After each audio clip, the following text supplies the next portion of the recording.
My husband sent our 5-year-old daughter to buy anti-inflammatory medicine for his ex's dog. While she was battling the heavy rain, a car suddenly appeared through the fog, and she was gravely injured. She was rushed to the hospital in critical condition.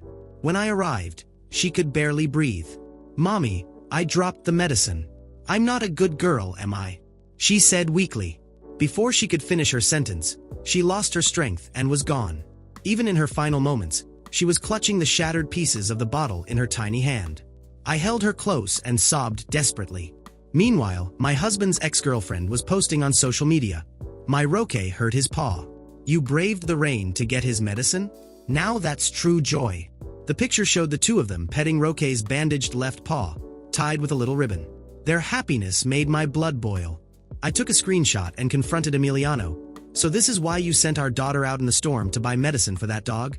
He only called me the next day, and before I could say anything, he started yelling. "I told Lucia to get the medicine, but she went after you. If Roque doesn't recover, I'll handle this my way." He hung up immediately, without even asking about our daughter. I was so outraged that I didn't even call him back. Later, when I tried, I realized he had already blocked me. There was no point in telling him what had happened. I handled everything alone. The hospital was compassionate and sped up the procedures, but since the cemetery was full, I had to wait for a spot. I took what was left of my daughter home, in a small box. Emiliano still hadn't come back. The house felt empty without her. I walked into her room and sat on her bed. The sweet memory of her voice echoed in my mind, and the tears started falling again. I don't know how long I stayed there, but I only got up when I could cry no more. Without her, staying in that house no longer made sense. I printed out the divorce papers, and just then, Emiliano stormed in, furious. "Where's that brat? I need to teach her a lesson for hurting Ruby's dog. How can a child be so cruel?" I smirked bitterly.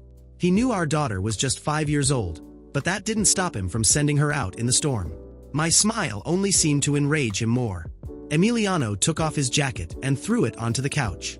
"How dare you smile? This is your fault. You spoiled her too much, and now she thinks she can do whatever she wants." He glanced around before demanding, "Where is she? Tell her to call Ruby and apologize. Roque's paw was almost ruined. Thank God Ruby didn't make a fuss and even tried to defend her.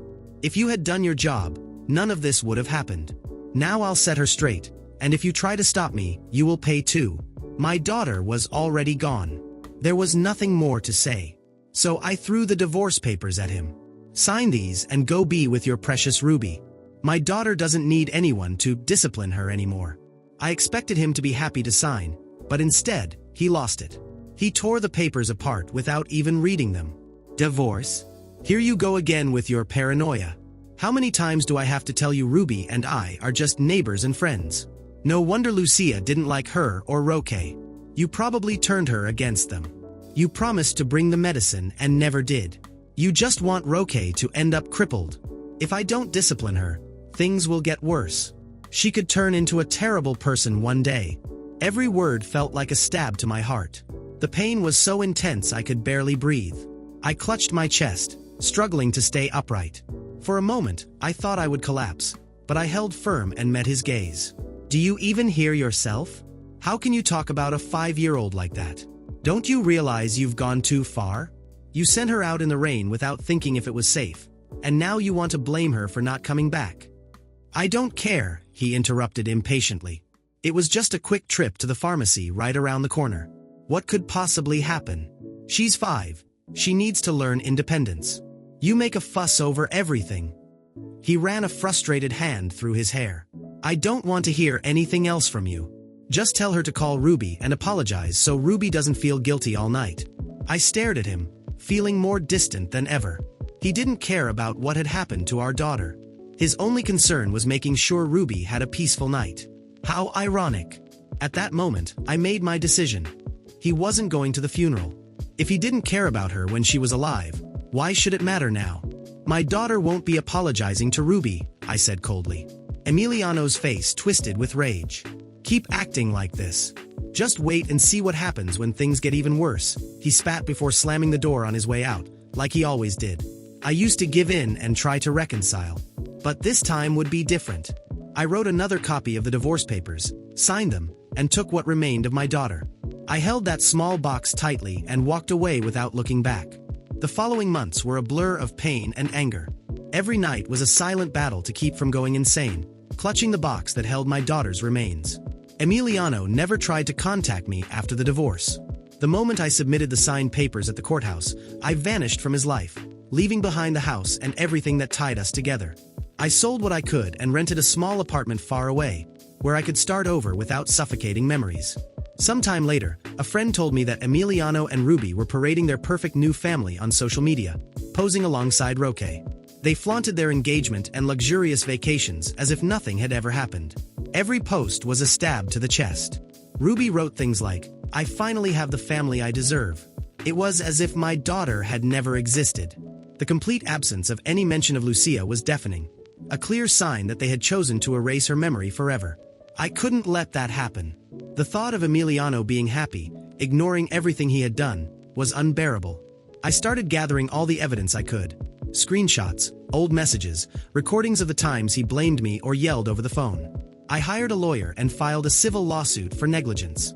My goal was clear: drag him to court and force him to answer for our daughter's death. I knew he would try to escape, but I had enough proof to make his life miserable for a long time. Emiliano was officially notified about the lawsuit. The moment he found out, he was livid. After months of silence, he called me, screaming like a madman. "You have got to be kidding me.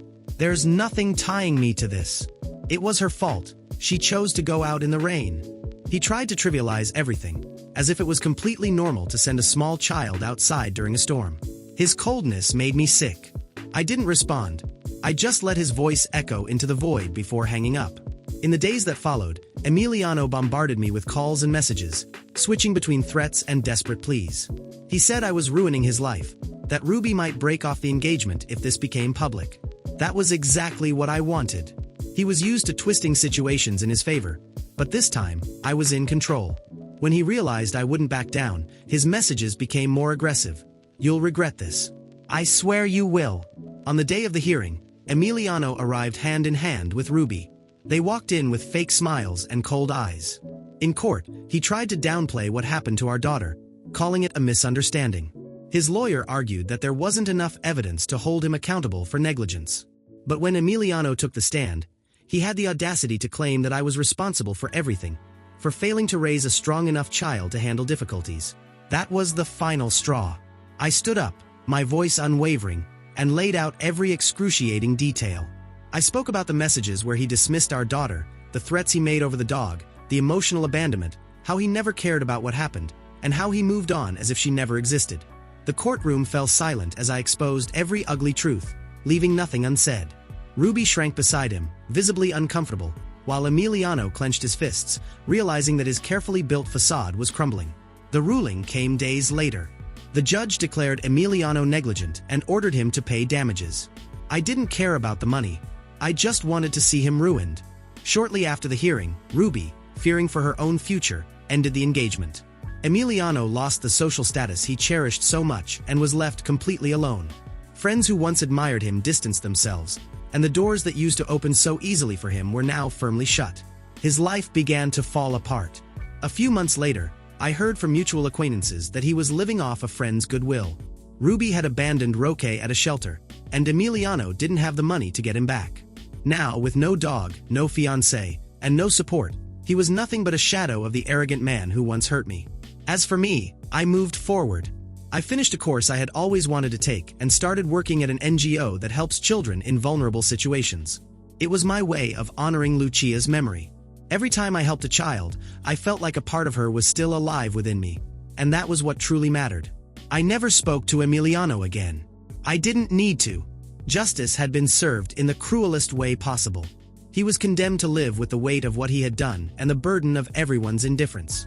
Over time, I thought that winning the civil case and seeing Emiliano's downfall would be enough.